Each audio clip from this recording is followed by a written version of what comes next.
Moving on. Now I'm picturing a water hazard in hell with a gator with little horns. And us stepping in and the gator going, no, no, no. He just, I refuse. Rolls over on his belly, gives right up. Yep. If you like insights like this into the possible afterlife of you or your friends, Scott and Tony, at least. Yeah, that's probably a given. You would sure like to subscribe. Something and something. Like. We need the like. That's not it. Hit the like button. It helps us with the algorithm. I've met us. I don't even like us. Just like it. Fine. Subscribe, follow, and like what he said. Oh, if you have a question, comment, conundrum, or snark, you can leave it right here. Or if you have a question, comment, conundrum, or snark, which takes a little bit of space to fully come to its fruition. Yeah, make it all words though. No, if it's going to be longer than that, or if you got a story to share with us, TITR@netradio.network. This is True, Really News with Scott Combs and Tony Vercanis. All the news you're about to hear is true. Really? As far as you know. Climbing into the Wayback Machine from historyfacts.com. Are you ready? Gosh, Mr. Peabody. I can't do it again. So. Yeah. You hurt yourself the first time? The fact I got all the way through, gosh, Mr. Peabody, without it cracking was pretty impressive. That's twice. That's it. I'm off to the vocal school. I shall now become a super fan of super shows, and I shall be Captain Midnight. That there's already a Captain Midnight. You have to be. Well, I know. Captain Early Morning. I'm going to be his voice on the cartoon show. Oh, there you go. In Victoria era. Pay attention, scrub. In Victorian era Britain, few fashion. Oh, that's back when Victoria was queen. Yes. Few fashion icons were as influential as Alexandra of Denmark. Well, except for Queen Victoria herself, but Alexandra of Denmark was a daughter or granddaughter? I don't know. She was also known as the Princess of Wales. That would became Queen Alexandra in 1901 when her husband took over the throne after the death of Victoria. So she was Albert's wife. Yep. Yep. After the birth of her third child in 1867. Does it frighten anyone else that I knew that? No, I know you do. You're an Anglophile. But I'm not really. That's why it's weird that I know that. You want to be Vlad when you grow up.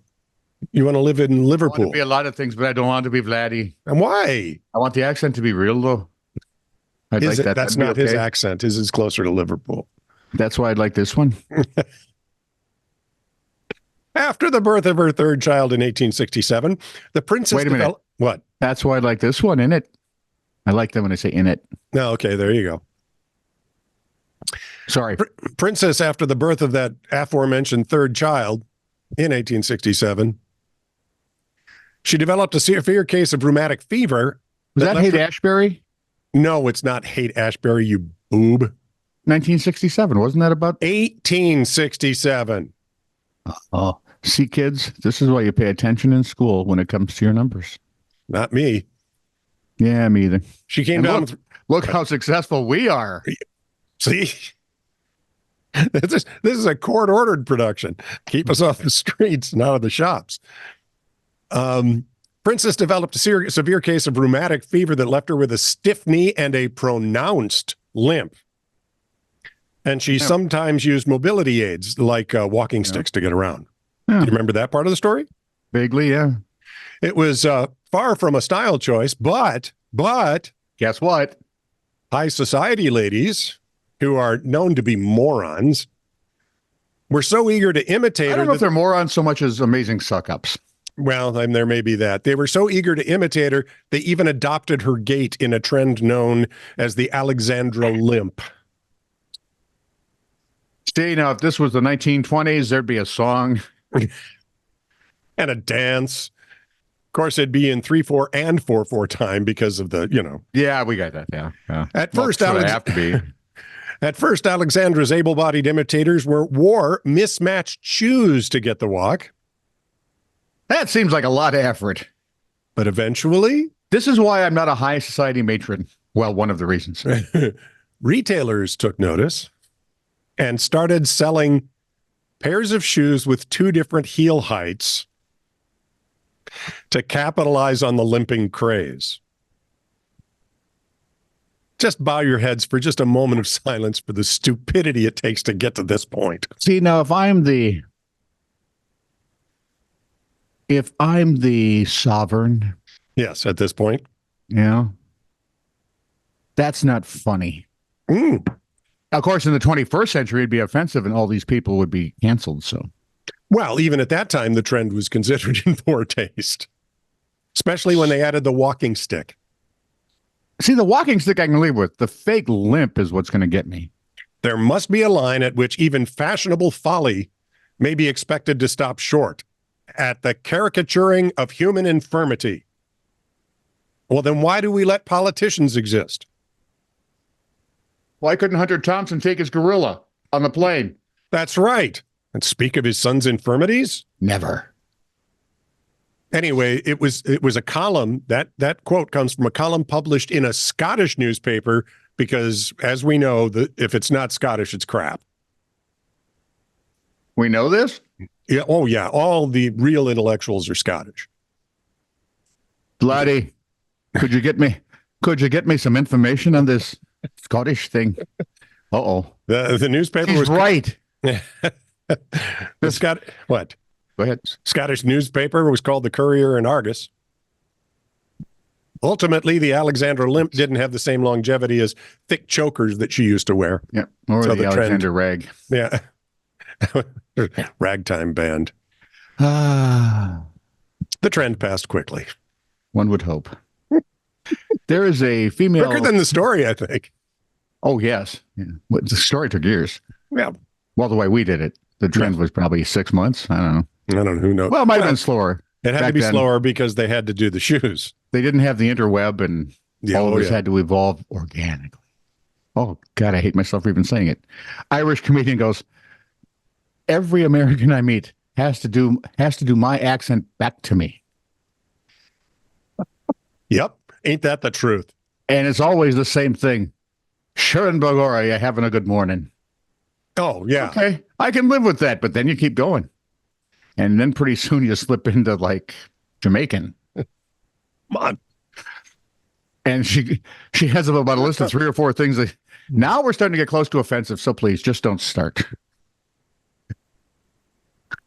Americans love accents. We do. We absolutely love accents. And women can especially argue those of us from the Midwest who don't have one. Yeah, it's the least accented English in the world. Yeah, sure is. It's true. You betcha. In the Midwest. Oofda. It's from all the lefts. Lena Noli eat. A university student in Taiwan. This is the weirdest story I've seen in aeons, and I think probably everyone has, but I have to share it because it's the weirdest story. Only you screw up one more time, you're fired.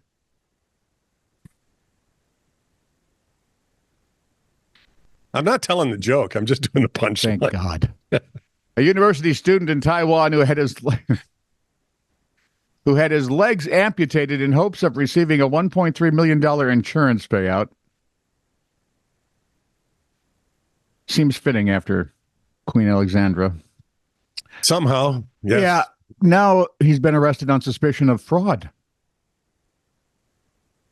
Because there is no way to arrest someone for just being incredibly stupid and callous. Right. The 23-year-old, identified only by his last name, Idiot. Oh, I'm sorry. Zhang. That idiot, it's a hyphenated name. Plunged his feet in a bucket of dry ice for more than 10 hours to get them so badly frostbitten that he would need the double amputation, according to the Taiwan Criminal Investigation Bureau. And I honestly never knew there was one, so I feel better.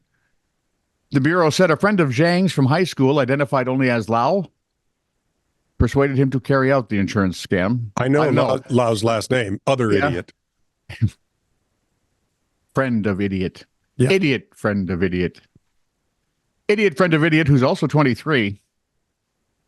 So, how much convincing is it going to take? Once he's done the 10 hours and the frostbite sets in, yeah, there are very few options at that point, boy. Yeah, you're removing it. Anyway, the 23-year-old friend suffered losses from trading cryptocurrency, and he tricked Zhang into signing a legal note obligating him to pay about $800,000, give or take. The local media outlet, the Taiwan News, reported that idiot friend told Zhang that Hang on. The local media outlet, Taiwan News, told idiot friend that idiot said the gangsters were pursuing him. Well, sounds like a problem. How else are you going to get a friend to do this? Sort of weird. Why didn't he? Right. So January of 2023, the idiot boys rode around Taipei on a motorbike at night, wanting to present the claim that Zhang was afflicted with frostbite while riding the vehicle in the late evening. They don't know much about cold weather, do they? No. As bulbs go, yeah. Just days before... Their luminance is not high on the scale. I would guess 10. A 10-watt bulb? Mm-hmm. That might be a little... I know. Please, I don't want to hear from all you 10-watt bulbs. Just days before, Zhang had bought several expensive policies for life insurance, travel insurance, and accident insurance. Well, that's not a red flag. Who would suspect that except every armed... So after their motorbike ride, Zhang soaked his feet in dry ice and was admitted to the hospital. Medical staff being, medical staff, sensed something was not quite right. His legs bore no shoe or sock marks, and his injuries appeared symmetrical, consistent with a naturally occurring frostbite injury. The weather on the night of January 26th was also nowhere close to below freezing. It was 42 degrees Fahrenheit. They really don't know anything about cold. Hard to get frostbite when it's above freezing. 42 degrees, yes. Actually, it's hard to get frostbite until it gets about 0 or less. Well, you can get hypothermia, but not the same thing. They don't. Right. They don't They don't lop off your thermia. As Taiwan is a subtropical region, the Bureau said in its statement, cases of severe frostbite requiring amputation are, unheard of due to the natural climate conditions. Yep. January 26th, 42 degrees at night. Okay. Zhang's legs, it said, were amputated below the calf due to his frostbite injuries. Holy buckets. But his case was reported to authorities because, really, you just can't keep this kind of humor to yourself. When police investigated Zhang and Lau in November, they found the plastic bucket used to freeze Zhang's feet. Think about it. They froze his feet, and he was amputated thigh high. Thigh-high? I thought it was below the calf. No. According to this one, Zhang's legs were amputated. Yep, I'm sorry, just below the calf. Right. Were they in a barn, worried. By the way? What's is it a cut rate doctor? No, the calf is a part of your anatomy. There are implants for them now if you don't like yours. It's very sad. Stupid. Police investigated the two in November. They found the plastic bucket used to freeze Zhang's feet. They found the insurance documents, a white polyester box for dry ice, 8, count them, 8 mobile phones, a tablet computer was also there. I'm guessing if you check their history, it would be amputations for frostbite. You should have done, can I get frostbite in a subtropical climate? Lau and Zhang were arrested January 17th. And they say Americans don't know geography. Well, we have a pretty good idea of at least where we live. Yeah. In Minnesota, you could pull it off. This winter would have been difficult. You'd had to pick the right days. Oh, man. You'd have to work at it, though. Although now we're getting snow again this week, and I find that annoying. Yeah. Lau and Zhang were arrested on January 17th, and are both charged with fraud and aiding and abetting. See, that's kind of, you put aiding and abiding, you get. Anyway, local media, citing prosecutors, report Zhang had claimed $7,200 from one insurer, but the money would be seized, of course. Some insurers and authorities have reported the rates for insurance fraud are rising now after the height of the pandemic, because I guess, and I'm just guessing, that people had a lot of time on their hands. Yeah. Well, now he's got less time on his feet. The City of London's police insurance fraud enforcement departments had reported cases of opportunistic fraud, which is the faking of injury or exaggerating an insurance claim. Yep. Surged 61% from March of last year to April of this year. Mm. Mm. I'm sorry. March of 22 to April of last year. I'm guessing with all the people getting arrested for doing it, it's calmed down maybe. I hope so. Although criminals aren't just that dumb. bright. No, they're not. The world's crying out for a smart criminal. There are people you don't want. Well, they're there. We just don't catch the smart ones. Yeah, well, suppose. There are two places I would never think of trying to cheat. And they are? The IRS, because they're dangerous. You do not want that. Correct. And I think inherently evil. And insurance companies, because, well, CIRS. They're in league with Satan. Yeah. So it's hard to top that stupidity, but I'm going to try. You ready? You will be the judge. Okay? Okay. From an advertisement I saw. Is that an advertisement to us in Montana? Yes, it is. Wow. To make the most expensive cold brew in the world, you must first use the most expensive coffee beans. The Vehicule Reserve Kopi Luwak Cold Brew Coffee is crafted using pure Kopi Luwak beans. The beans are derived from Arabica cherries that have been consumed and naturally fermented by wild Asian palm civets, which only select the ripest and highest quality cherries. Is this like the same ones that come out of Baguana? Mm-hmm. The coffee cherries are hand-collected from the Sumatran forests by experts. There's that job every high school kid grows up to want to have right there. That can make civets poop on command.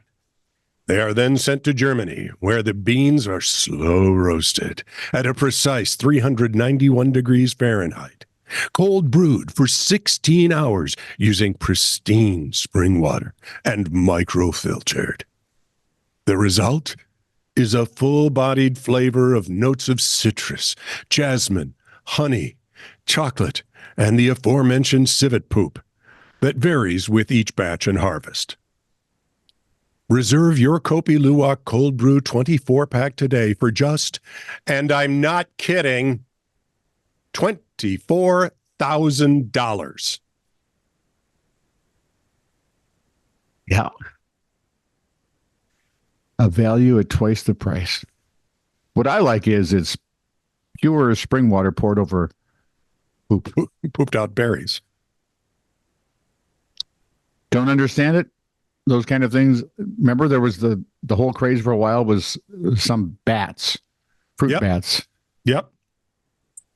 And the civet thing is a big deal. It's been a big deal for a long time. Yeah. I'm just thinking, are you serious? $1,000 a bottle for a 24-pack? No, it would be. Yeah, they appear to be serious. It would be much cheaper if no one paid that. My point, I guess, is they're going to be stuck with it. I have to watch this story. Just you think so? Yeah, I think they're going to be stuck. Mark that one, because I'd be betting on the other side. Money and morons go together. Well, I suppose that's true. Some people are going to buy it on spec, so they. Do we have to go back to the Victorian story? What started as a call about a person simply walking with a shotgun in rural Stearns County ended unusually last week. Tell me all about it. I got this from both Voight girls that I know. Well, two of the three Voight girls I know. I married one, and the other lives in Colorado. Okay. A deputy responded to a report of a suspicious person on a township road. The caller described them as elderly, male, with a shotgun. Said when they drove by, the person tried to hide it.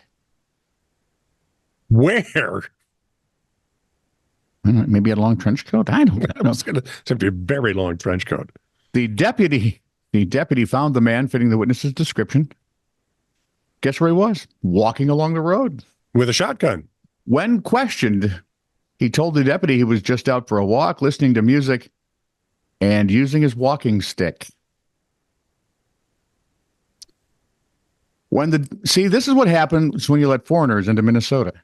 Mm-hmm. They can't tell the difference between a piece of wood and a gun what's used for shooting.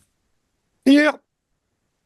Deputy confronted the man about trying to hide a shotgun. He came clean. He said he was using his stick to play air guitar. Saw someone driving by. He told the officer, a little embarrassed, so he tried to put the stick away. Yeah. Nice try. What he was actually air guitaring to is not known. Oh, Rock on, dude. So you know what I want now, right? what? I want a walking stick. What gauge? 12.